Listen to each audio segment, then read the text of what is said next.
আল্লামা সাঈদী তুমি মরণী, শহীদ হয়েছ তুমি এটাই জানি, ঠিক না?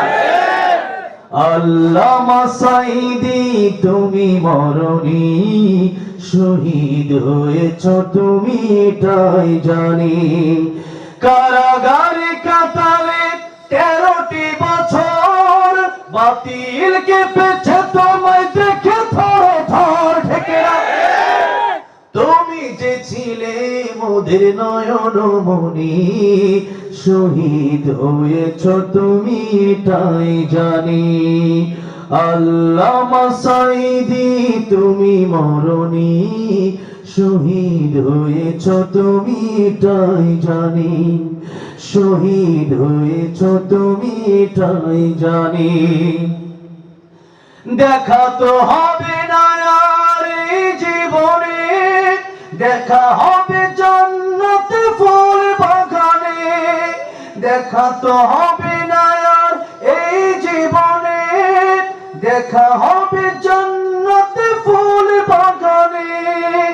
এ আশা কবুল করো আল্লাহ তুমি, পড়েন আমিন। এ আশা কবুল করো আল্লাহ তুমি, শহীদ হয়েছ তুমি এটাই জানি। আল্লামা সাঈদী তুমি মরণী, শহীদ হয়েছ তুমি এটাই জানি। শহীদ হয়েছ তুমি এটাই জানি।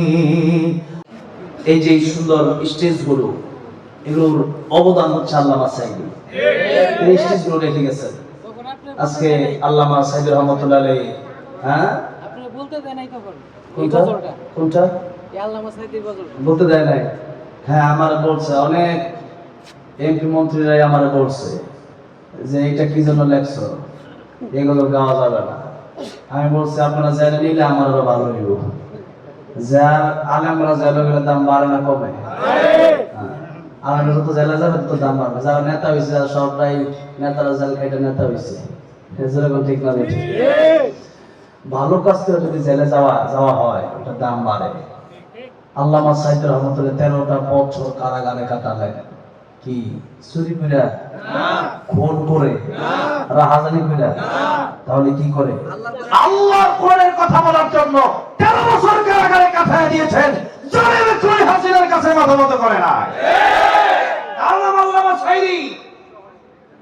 আল্লামা সাঈদী রহমাতুল্লাহ আলাইহি আরো 13টা বছর যদি কোরআনের ময়দানে কথা বলতেন, আরো শত শত কাফের হয়তো মুসলিম হয়ে যেত। এই কাফেররা মুসলিম হবে, এই জায়গায় রাস্তা বন্ধ করলো যারা, তারা আজকে দেশে থাকতে পারলো না। আজকে আল্লামা সাঈদীর উত্তর শুনে ঠিকই ওপেনে কথা বলে।